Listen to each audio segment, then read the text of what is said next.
It's insidious because it is not true. And that's real? Melissa, thanks for coming on Getting Better. My pleasure. Queen, I think in this world, we need more tools and more resources to heal. We need them more at our disposal. Yes. And I have to say, in my healing journey, I am a big fan of EMDR and I'm a big fan of parts work. And two of my therapists have used like the safe calming place as like a thing for like going into and out of EMDR, which I know that's like a highly specified question before we get into anything, but that's kind of a form of hypnotherapy, isn't it? It is. Well, EMDR is really, you know, the backbone of EMDR is bilateral stimulation. So when, you know, we're talking about tools, right? The first session with every client, and, you know, I train clinicians for 30 years. So the first thing I want is to arm them with immediate, you know, rapid techniques. And one of them is the ability to just use bilateral stimulation to synchronize both hemispheres.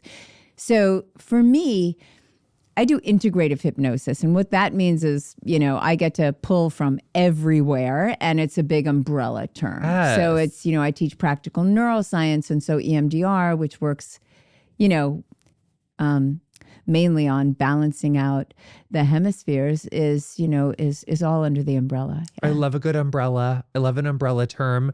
So are we just full on going to hypnotize ourselves until 2028? Or maybe no, just till 26 for the midterms? What are we going to do? So yeah, what we're going to do is we're going to learn rapid techniques and tools. I can bring a bunch right here to self-regulate so that we can, you know, on one level, dehypnotize ourselves. You know, the mass hypnosis vibe is strong. You know, we're being primed every single moment by our environment, by our phones. It gets in. There's millions of bits of information you and I are exchanging outside of our conscious awareness.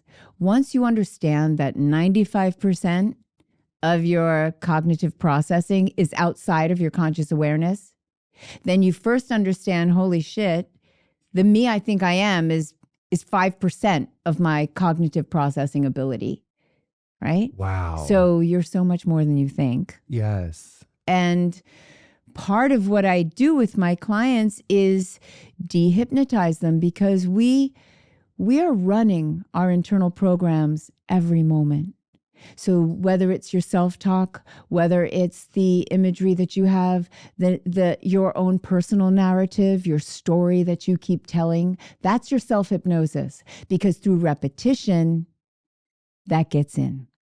So part of what I do is I have to dehypnotize my clients from the old narrative, and then use a bunch of different techniques to give them a new story, to break their habituated patterns of thinking, feeling, doing. You know, the brain uses a lot of energy. So wherever it can cut corners and save energy, it will. So it automates shit. And anything felt with repetition, thought with repetition, done with repetition, creates a habituated pattern in the brain.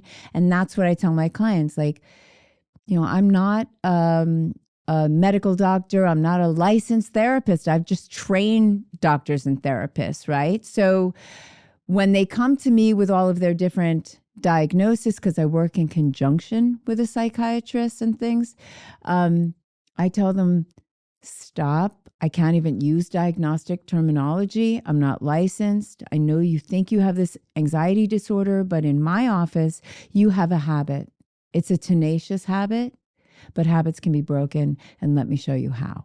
And this way we take it out of the like, I have this disorder I have to manage for the rest of my life, into, wait a minute, it's a habit, and habits can be broken because your brain can be rewired more easily than most people think. Have you ever had a random thought pop in your head like, wait, did I lock the door? And then found yourself checking it over and over? Well, experiences like that can be signs of OCD. OCD is highly misunderstood. Real OCD is unwanted, intrusive thoughts that attack the things you care about most. The thing is, OCD can be debilitating. It's also highly treatable with the right kind of therapy. And I don't mean standard talk therapy. That's fabulous. But for OCD, that's just not it. What really works is ERP therapy, or exposure and response prevention. That's where NOCD comes in. NOCD is the world's leading provider of OCD treatment, and all their therapists specialize in ERP therapy. It's 100% virtual and covered by insurance for over 155 million Americans. Plus, you get support between sessions, so you're never on your own. If any of this sounds familiar, visit nocd.com to book a free call and learn more about how they can help. That's NOCD.com. We are so overwhelmed with negativity, negative news stories, and this feeling of powerlessness. How can we set our days up to have the best relationship with ourselves and those around us? Great question. I always find, and my ritual is I wake up as early as I can, because I know that getting outside, getting actual sunshine into my eyeballs jumpstarts my neurochemistry. It has all of these health benefits, reduces inflammation, sets your circadian rhythm. And so I do that as I walk. And that is my morning ritual. Now, depending on, my mood, at the tail end of my walk, if I'm starting to ruminate, because I have all these different ways of interrupting my habituated patterns of rumination. We're living during, the rise of fascism, and it's almost impossible for someone like me to not have the internal dialogue going. But I get stuck in the fucking rumination. Right. So I'm going to give you some really amazing tips on how to stop that. But back to when I'm doing my early morning walks, I get the sunshine. I allow myself to wander. So I made this video where I shared how your environment primes you and how you can utilize that, right? So I live across from a park, and if I want a more wide, inductive style of creativity, just a wandering mind, I stay out in the open field. If I have some decisions I need to make or something I'm developing and I need to kind of hone down and go deductive, I turn into the woods, because that narrows my vision using foveal vision, which is associated more with, deductive thinking, also stress and anxiety, but that's different. I'll teach you how to go into peripheral vision, right? Which is one of my techniques to stop the rumination. And, it's just really, if the listeners want to do this, and if you want to do this right now, you just focus your eyes on something in the middle of your view. And then, do it now. And then without moving your eyes, begin to expand your awareness into your peripheral vision. Without moving your eyes, become aware of the walls on either side of you, expanding out peripherally to be aware even beyond the walls, as if you can be aware of all that space behind you. Ooh. And then just bring it back in. Wow. Right? So for most people, they'll experience, right, your shoulders will drop. You'll have that relaxation because you're accessing the parasympathetic nervous system, which is the rest and digest, right? The relaxation response. But more importantly, for our purposes, you tend to shut up for a moment inside your head. So it's for me, it's my shift out and shut up, right? It's like it presses the pause button and it allows me to stop a spiral, because Lord knows I can get down into it. And so by being in an open field, you're naturally more open to a peripheral state of mind. Right? By walking into the denser woods, I can collapse in, but that also leads cognition into a more deductive style. So that's how I start my day. I do not start my day by scrolling in the news, because I am a bit of a news junkie as well. And towards the end, if I find that there's something I want to say, I have a lot of like Instagram reels where it's just me walking in the park, spewing out whatever politics or occasionally giving some good hypnotic advice. But I usually do that indoors when I'm calmer. But out, if you see me like stalking. stomping down and just going on a political rant, you know. When people hear hypnosis, many picture a pocket watch swinging. I love your necklace. Yes. What's the biggest misconception about hypnosis? I mean, there's many. One, the biggest one, I think, the most detrimental one, is that it is somehow a loss of control. Somehow that, you know, someone's going to control my mind. You know, like, thank you, Svengali and all, and, you know, and Hollywood and Scooby Doo, where people think that, you know, somehow they're giving up control and that I have control of their mind. And I always joke, I'm like, you know, if I had the ability to put people in a zombie-like state where they would be forced to do my bidding, like, this would be Armani. You know, it isn't. It isn't, okay? And we certainly wouldn't have this administration. Exactly. Yeah. Exactly. So one of the things that I point out and I show people right away, in the very first session, I show them how to go into self-hypnosis. And then I say, make a suggestion like your foot is stuck to the floor. And they think that suggestion and then they can't lift their foot. And I say, this is the power you have. Right? Because of the nature of this state of heightened suggestibility, where you can make a suggestion to yourself and yourself believes you. It's internal. Now there's many forms of hypnosis. Hypnosis is a tool, right? It can be used for entertainment. It can be used to sell you stuff. Hello, pharmaceutical industry. Look at those commercials. They follow a pattern, right? It can be used for anything. So people use it for meditation, people use it for pain control, people use it to stop their anxiety, to make or break habits. It's a tool. So when you understand how useful that tool can be, then, you know, I give people direct experience of that because Hollywood has done a damn good job of making people, you know, and then there's stage hypnotists where people will get up there and you know, bite into an onion and think it's an apple. And that's real? Like, they really will think that it's an apple? They will have no histamine response whatsoever. It'll taste like an apple. Hypnosis is a tool. That's kind of fun. Well, sure. Unless it's naughty. I'm not a stage hypnotist, but but what it does in its higher moments, it shows people the potential to use their mind. Right? Yes. In the shittier moments, the stage hypnotist is the one who looks like he's got control. And that's not true. See, in my form of hypnosis, being, you know, someone who's been doing this for 3 decades at this point, my form of hypnosis is the opposite of authoritative, which is the old school 50s style, you're getting sleepy. Mine is an invitation. It's not a command, right? I invite you to walk through this door. And then I hand you the reins so that everybody has their own control over their own mind. So let's learn a little bit more about we need to learn more about it. You know about it. But where does hypnosis and neuroscience intersect? Well, I mean, as far as where does anything in the mind intersect with what's happening in the brain? Everywhere. So, you know, there's a lot of debate in the hypnotic fields as to what some of the research indicates. Hypnosis is really, as I said, a tool so that it becomes context dependent.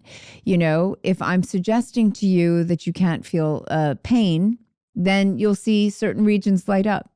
If I'm suggesting to you that you can hallucinate that coffee cup is not there, then different regions will light up. But for the most part, we know that certain things happen in the brain, like less activity in, let's say, the default mode network, so that you're less self-conscious, less self-reflective rumination there, right? But that's in a more neutral form of hypnosis, where you have more connectivity between the prefrontal cortex and, let's say, the insula, you know, the mind and the body is connection. The salience network gets a little dampened so that you have more of a focused engagement, and then you become more highly suggestible and you're not focused on external things. So again, I don't like to necessarily quote a lot of those studies because I feel like they're not always a clear picture. But as far as where does it intersect, everywhere. You can't have any type. I mean, to me, I can take you into hypnosis. I can have you vividly imagine yourself doing this thing you want to do. And the same regions of your brain will light up as if you're actually doing it. So athletes use it. Musicians use it. Stroke victims use it to regain, right? Control over their muscles. It can be used in so many different ways because when you're in a hypnotic state and you mentally rehearse these things, we know that you can actually build muscle by imagining working out. So Melissa, would you say, is hypnosis closer to therapy, mindfulness, or something completely different altogether? Hypnosis is a tool, right? So it can be used to, I often say, because people will, I've been teaching classes for 30 years, right? People will come out of their first hypnotic trance and be like, that was like the deepest meditation I've ever been in. So it's like the easy pass to that meditative state. So it can enhance and fast track your meditation practice. But it's a tool. So it can be used, as I said earlier, for like entertainment. It can be used in all different ways. It can be used therapeutically, which is how I use it. So it spans all of that, right? It's used for peak performance. It's used in all of these different ways. Goal setting, It's a very multifaceted tool. It is. It's a fantastic tool. And you've trained and worked with so many people worldwide, which is fascinating. Yeah. What do you find interests people most once they get what hypnosis really is? For my form, again, I don't do classical hypnosis because I find that it's not as effective and it's kind of old school and it's not up on the current research in neuroscience and priming and embodied cognition and all that we know now. And so mine is more of a hybrid. It's kind of practical neuroscience. So I'm using hypnosis to fast track the rewiring of the brain, whether that's to rewire habituated patterns, whether that's to very rapidly downregulate the nervous system into states of calm and relaxation, interrupting patterns, changing memories. This is another really amazing aspect of it. And I think because I train a lot of psychiatrists and psychotherapists, when I teach them how to use hypnosis to do therapeutic memory reconsolidation, which is how do I, call up a memory and then literally change the emotional track and then lay it back down and reconsolidate it. And if you're following what I'm saying, to me, there is a revolution coming in mental health. And at the root of it all is memory reconsolidation. And what we now know, EMDR follows the I was just going to say, because it's very EMDR. I know. So EMDR and a whole host of, NLP patterns, certain hypnotic patterns, other forms of dynamic psychotherapy that are informed by neuroscience, they understand the necessary and vital steps to memory reconsolidation. My form, my brand is just faster. I grew up in New York City. So everything I do, if I'm going to teach you self-hypnosis, you're going to be able to do it in under a minute because I know New Yorkers. They're not going to, take 45 minutes in a dark room to listen, to a hypnotic induction. People don't freaking do that. We got to interview one of Simone Biles as former psychotherapists, training, like coaches kind of. And they do EMDR with injuries and sports things and performance anxiety. They also use mental rehearsal, which is hypnosis. Totally. Yeah. So it really is this very healing tool. So it's whether you're trying to recover from a relationship, a loss, a tragedy, a habit, a compulsivity. Mm-hmm. And I think one of my favorite old friends used to say, every girl's got her hobby. And we all have that thing that it can be our vice that we're trying to get in a better relationship with. And so if you're feeling endlessly frustrated or stuck, hypnotherapy could be an avenue for you to investigate that could bring so much healing to your life. Absolutely. I've developed an addictions protocol because I too have been around the block quite a few times. And so one of the things that I share with my students is, to think of life as graduate school. I'm like, your life Your life is your graduate school. What do you have degrees in? And how can we use it to help people? Right? And one of my degrees is in addiction. One of my degrees is in chronic pain. So I've developed protocols that help thousands and thousands of people worldwide. I've trained practitioners all over the world, literally Dubai, India, you name it. There's people helping others. And that was developed based on my own life experience, and then combining all of these techniques, using hypnosis as a tool, but also in the way that I've developed it, practical neuroscience. It's like, we know that it's a habituated pattern. We know that it's a tenacious one, a very sticky one, when a lot of dopamine is at play. But we can counteract it faster than most people think. With what? With hypnosis, with EMDR, with all of these different techniques, with the knowledge, if I can share, right? So one of the ways that I first help people in the very first session is to explain to them how self-directed neuroplasticity works. And what that means is just, I can use my conscious mind to direct the rewiring of my brain.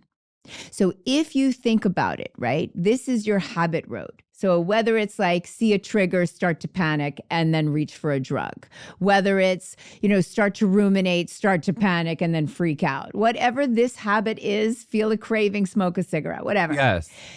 I teach my clients and all of my students that you start to go down the road and we put a roadblock up. It forces the brain to detour and to connect with new neural networks. Now, this detour can be bilateral stimulation. It can be the peripheral vision. It can be a form of tapping, EFT. I love EFT, emotional. I really want to do drugs right now. But I know if I do, I'm going to really fucking crash the fuck out. And so I accept my feelings. Right. I love that tapping. So I give a toolkit, right? I have a little book called The Anti-Anxiety Toolkit. And it's like, I want to give people 5 to 10 different ways to instantly get the hell out of that unwanted state, because knowing that each and every time you put that roadblock up and you detour, you're starting to have an entirely different brain. We know that it takes, just in 2 weeks, what we can see with someone like Jeffrey Schwartz's work with OCD. He looked at the brain scan, showed people their brain scan, said, you see this? That's your brain making a mistake. Your hands aren't dirty. You wash them 30 times. This is your brain making a mistake. And then he taught him a 4-step protocol very similar to the one I use. Mine is a little faster because I'm from New York, and it incorporates all these techniques because we like variety, novelty. It breeds dopamine, curiosity. These are the tools, right? Rapid forms of self-hypnosis to get you out of an unwanted state and into something better. And so in just 2 weeks, you can look at that brain scan and be like, that looks like someone else's brain. I wrote a whole book about this, but I so wish that I could take my grief and my trauma and my story and just put it in a little box and tie it up in a little bow and put it on a little shelf and be like, okay, I dealt with you. I don't have those triggers anymore. I don't have those patterns anymore. And so I've been in a place in my life where I've done therapy twice a week. I've done EMDR, I've done EFT, I've done all of the things. I've done all the maintenance. Mm-hmm. And then there was this one time where I was like, maybe I did it. Maybe I am healed. I'm not doing drugs. I'm not relapsing. Everything seems pretty balanced. Then I will say I became kind of a household name and all my dreams came true in really quick succession. So maybe that was the destabilizing thing. But I quickly found out, I was like, ooh, I'm really deregulated. I got to go back. And so then I've been back in there. This was 2019. I think I took my therapeutic break. And then I was like, woo, that was too spicy. I got to go back. I need some help navigating all of this. And so. Well, life continues to happen. So this idea, there are people that are like, you never finish. You never get healed. That's bullshit. You're not using anymore. You've changed those things. You don't have those triggers anymore. And if we lived in a room with no other people, you'd be healed forever. But life keeps going, and we keep having to navigate through a very unsteady, uncertain, and downright frightening world. And so, yes, you're going to get dysregulated. So to have certain tools, to have your therapist to lean on, whatever it is people need, you know. But this idea, I do want to approach it because I get it a lot where people are like, oh, you'll be healing forever. Like, you'll never get rid of those wounds. Fuck you.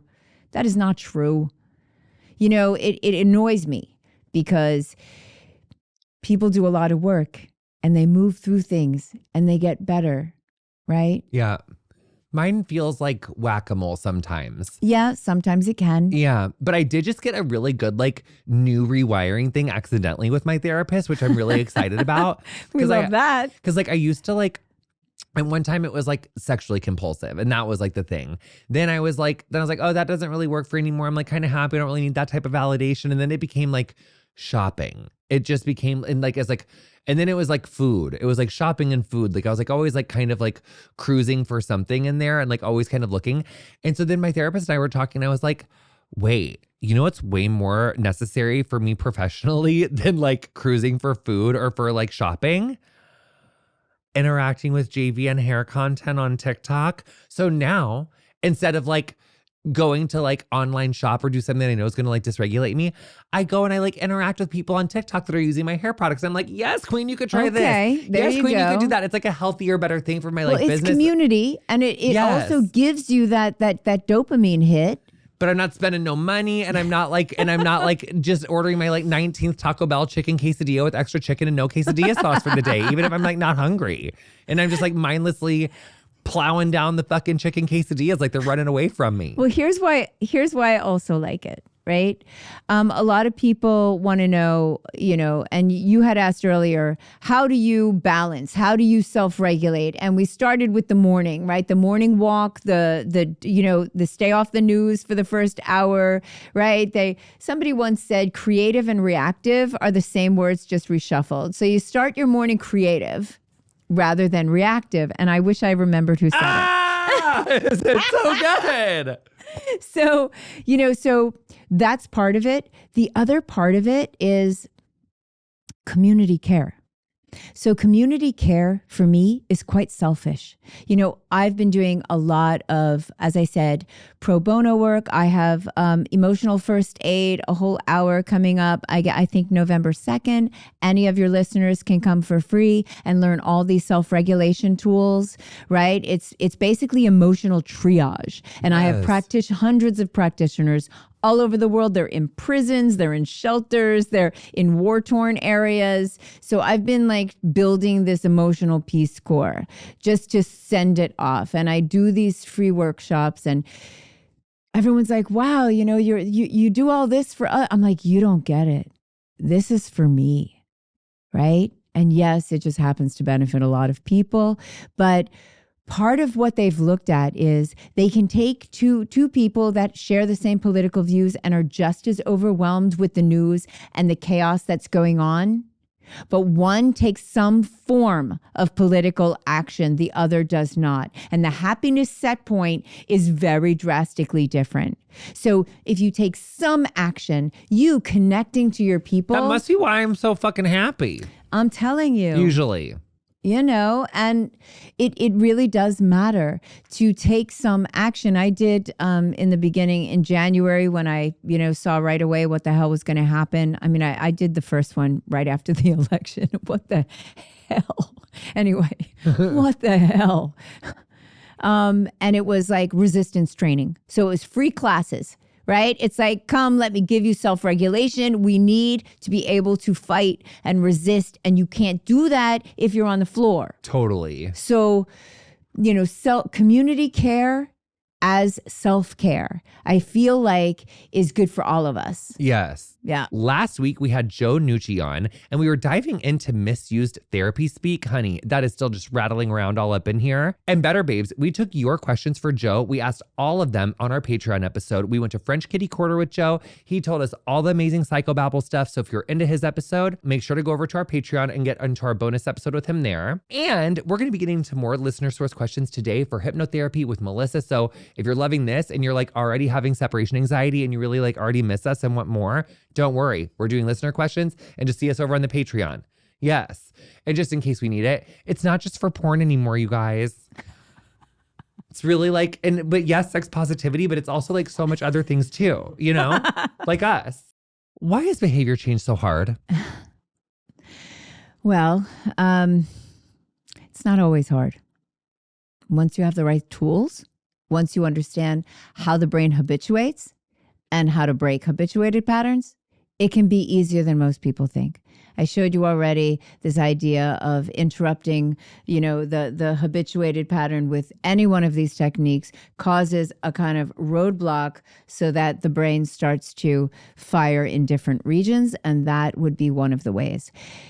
And it depends on the behavior, So if we're talking about habituated forms, why it's so difficult is because the brain likes to conserve that energy, right? So it automates things. And then as it automates things and those neural connections groove a little deeper and get a little thicker and denser, the first time you do something, it's like two neurons just kind of nod to each other. It's called synaptic sensitivity. And once you have that, it means we're more likely to connect again. But the second time you do it, we nudge each other. The third time you do it, we shake hands. Fourth time, we shake hands a little longer. Fifth time, we shake hands and then we don't let go and we're building a new neural network. So no, but I'm like, fuck me. That's why it's so hard, because it's like you do something and it might feel good in the moment. But like you don't realize that overall it's like not going to be good in the moment. Right. And then by the time that you realize it's like a habit that's actually hurting you, that I call them cornrows. My old sponsor for a program used to call it that. The cornrows just get so deep. Like those like grooves get so deep and it's so hard to break it, especially if there is some sort of like pleasure or dopamine response at the end of that. Well, there's almost always pleasure and dopamine, certainly initially. And then what starts to happen, like any drug, right? Initially, it feels really good. And then you find that you are just doing the drug just to get normal. It's no longer getting you high. You're just not being sick. Yes. So what starts to happen is then just maintenance, and depending on the behavior, depending on the levels of dopamine, the levels of novelty involved, you flatline, you need more and more of it. So whether it's behavior that gets riskier, drug use that gets more and more, scrolling that gets, that you're up 1, 2, 3, yes. 4 in the morning. So it really depends on the behavior, right? And not even how long you've been doing it, but more how many neural networks have been co-opted to this main line, right? Like that's what starts to happen, right? It starts where you go to this neighborhood, right? Yes. To this party, and then you like it so much that you go here, and pretty soon all roads lead to that same dance floor. But one thing I hear you saying, it's like, it doesn't necessarily have to be that hard. It does not have to be that hard. We have a lot of like social reinforcements that like breaking habit is really hard and addiction is so hard. Now we're getting into the mass hypnotic realm. Yes. Right? So through repetition, through, constant repetition, but also repetition that reads a little true, because you're like, yeah, it is hard. And then you're told it's hard and you're like, that's why I can't stop. It's hard. It's like, here's the thing. We both quit smoking and you said, damn, that was hard. Most of that was mass hypnosis, because the truth is, like 96, 97% of people that used to smoke cigarettes and quit successfully did so cold turkey. They decided to stop and they frickin' stopped. I definitely replaced it with like toothpicks and weed. Right. So that's okay. Weed is better than tobacco. Yeah, and I don't spend nearly as much time smoking as I used to. Exactly. But also, but the key component here is we bought into the narrative that quitting smoking was so hard that if you must quit, here, use our other fucking products. Use our gum, use our patch, use Wellbutrin, use psych meds that people, chant chicks, people are jumping out of windows, but at least they're not smoking. Like what? So there's someone who I like deeply, deeply love.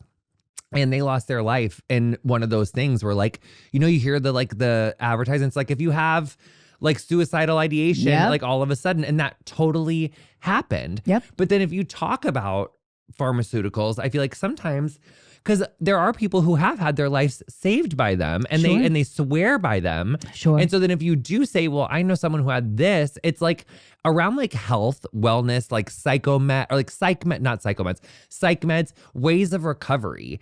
People can just get so defensive. Look, I've been dealing with the pushback from, the addiction industry for a very long time because like in my punk rock days, I had a song called Fell Down 12 Steps, and it was very anti 12-step curriculum because as a hypnotist, you can look at all those steps and you can see the bad hypnosis going on. First of all, constantly saying, I'm so-and-so and I'm an addict. When you've been clean for 30 years, no, you're not an addict anymore, but you've been conditioned to believe that. And the self-narrative, remember I talked about our own self-hypnosis, is the stories we repeatedly tell ourselves and others, our self-talk, our self-imagery. So when you get up there and you say, I'm powerless, that goes in. When you get up there and say, I am this, that goes in. When some of those steps are like, I ask God to take away my defects, are you fucking kidding me? Empowerment is one of the crucial keys. People need to feel empowered in order to kick these substances and stay kicked. But if you are an industry, let's just guess $1 billion industry, and you need people to keep going through that revolving door, then there's ways of hypnotizing them to believe that if they even take one sip of beer, even though that wasn't their drug of choice, they're going to go right down to rock bottom and then come back to rehab. It's insidious because it is not true. Because if you look at the statistics and you look at the science and you look at the neuroscience, you will see it is not true. It is based on some outdated bullshit morality play that has nothing to do with neuroscience. And it's very all or nothing. Because the amount of times... And that's not true. Almost everybody... if you pooled, and they did these studies where they found something like 87% of people that were once addicted to something and are now no longer addicted to something got clean by themselves. The people that don't, the people that keep relapsing are people that are typically in treatment. No, that resonates. That really resonates. Yeah, and because you buy into all the hypnosis. Let's just bring it back to hypnosis. It says, I am this for the rest of my life. If I slip up, I might as well slip up all the way because I'm heading towards rock bottom. That happened to me. So I do believe in like community therapy, group therapy. Yeah. Like that's been really helpful for me, like in all of my compulsivities. But when I really was like in the program, I kept relapsing at 11 months. I would get right up to a year and then I would fuck up and I would just get the fuck it's really bad. And I do think, because my stepdad was like sober for like 27 years when he passed away, and I grew up like coloring books like outside of like meetings and stuff. And there is so many stories and anecdotes and like parts of the program that I do think can be healing. The community and can work. Care, yes. Don't get me started. There's a lot that's good there. But you are staying clean in spite of the negative suggestions written into the goddamn code. Yes. I'm just saying I agree. Like, yeah. I think that there are things that can be healing, but I think that there's like the collective hypnosis is like giving me the chills a little bit. Well, but I also don't want to sound too maha, but like, yeah. Could you walk us through a simple hypnosis or self-hypnosis technique that listeners could try right now as long as they're not driving? As long as they're not driving, that is key. Of course I can. So let's see. I guess something for everyone to try. Yeah. How about something so simple that most people won't even recognize it as a huge departure, simply because, I like to always be careful. And so we're not going to drop into anything deep. What we're going to do is I'm going to give you a little taste of what it's like and keep it in a light state so that if there are people listening that maybe are not in the right frame of mind to go into a deeper trance, then they won't. Is that okay? Yes. Safety first. Yes. All right. And if you're driving, pull over or pause. And like listen skip for later. 3 minutes and come back to the 3 minutes when you're not driving. So here's an easy one that everyone can do. And it just feels, it's one of those just sliding from relaxation into something more powerful. And if you put your hands, palms up, like you are, close your eyes. And if everyone listening would do the same, and just focus your mind on your right hand. Just kind of paying attention, moving your awareness to your right hand. And then moving your consciousness to the inside of your right elbow. Just letting your mind rest there for just a moment. Moving awareness, moving consciousness to your right shoulder. And resting there for a moment. And now your left shoulder. Letting your mind rest. And moving that awareness to your left elbow. And your left palm. Now again, right palm, right elbow, right shoulder, left shoulder, left elbow, left palm. Once more, right palm, right elbow, right shoulder, left elbow, left palm. Now take a moment and feel the way you want to feel. I tell my clients to take a moment to be the change. Whatever change you'd like to make, just feel what it would feel like if you already were. It gives you a way to practice feeling good. Practice being how you want to be, feeling how you want to feel. That was amazing. Nice, easy, quick. There's a neuroscientist that says you can practice an emotional state until it becomes a neural trait. I almost started, I wanted to be like.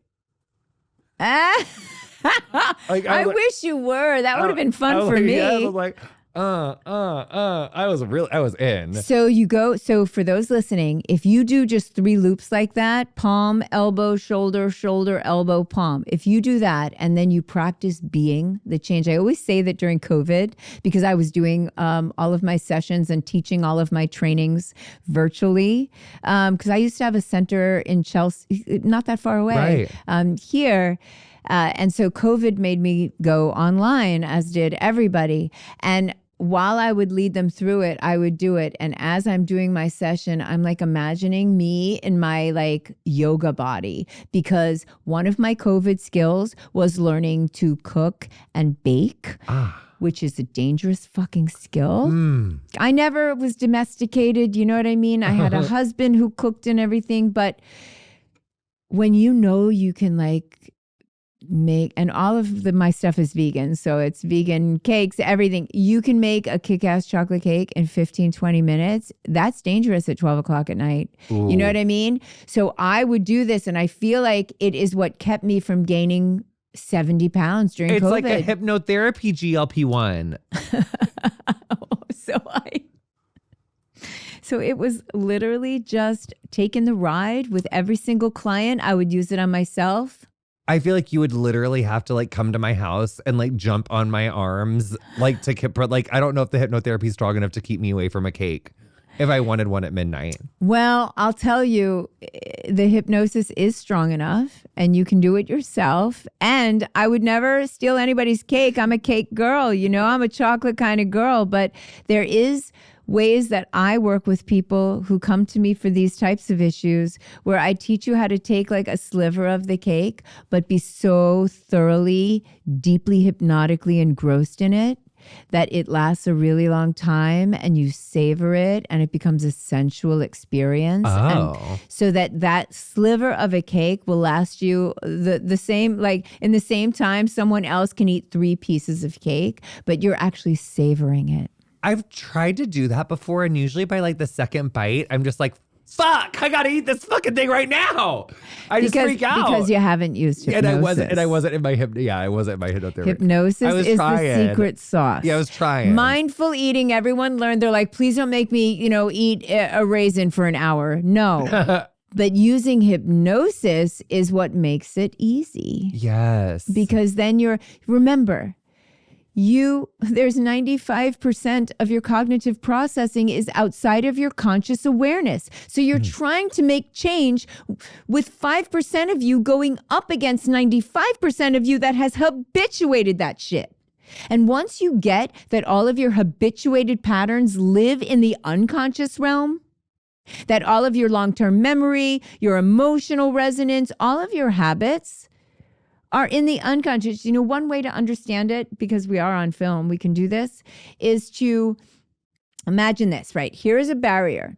Here is your conscious mind, that little 5%, and here is 95%, right? That's unconscious.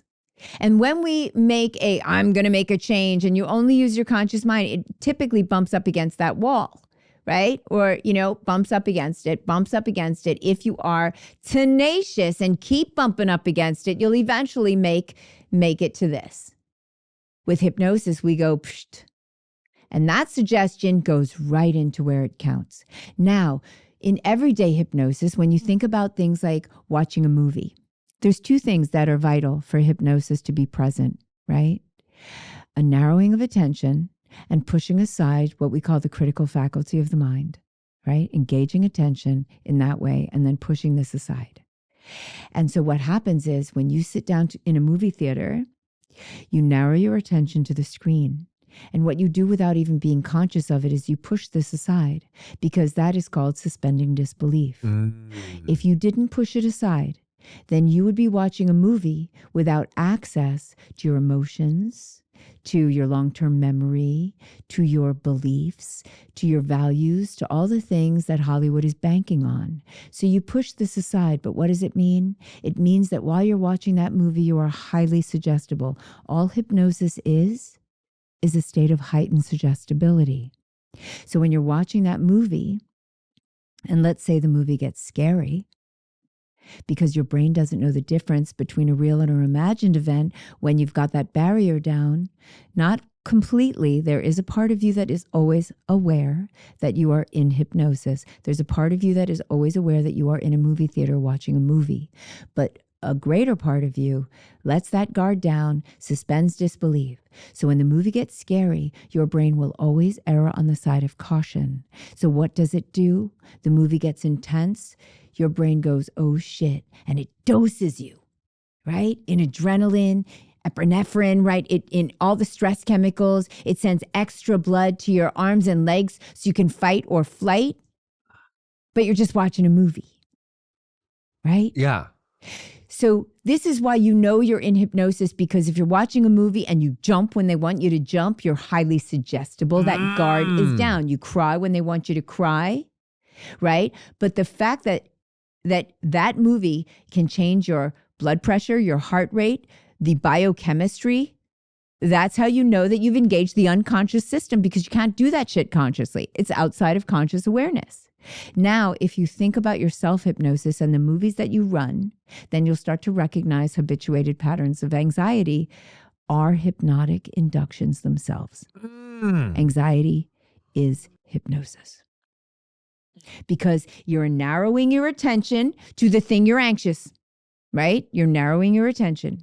What starts to happen is the internal self-talk, right, starts to knock down this barrier, and you become highly suggestible to yourself. And what is the shit that we say to ourselves when we are anxious? We're like, oh my God, I can't breathe. And then what happens? People start to hyperventilate, because you're in hypnosis, which means you're highly suggestible. You've just suggested you can't breathe. So now your lungs are trying to get more air. Your body thinks, holy shit, and it starts, right? Welcome to a panic attack, which is the end result of bad hypnosis, self-hypnosis. I loved getting to know you so much. I'm excited to get to know you a little bit more. If you guys are obsessed and just want to hear more from Melissa and I, make sure to listen to our Patreon. But in the meantime, I'm so grateful for you and for your time. And thank you for coming and sharing your healing with us. This was fun. I'm so happy you're in New York. Me and too. It was a nice little trip down to get out. I'm so used to doing this virtually. Yeah, get in person, honey. Yeah. We're together now. I love it. Yes, thanks for coming in. My pleasure.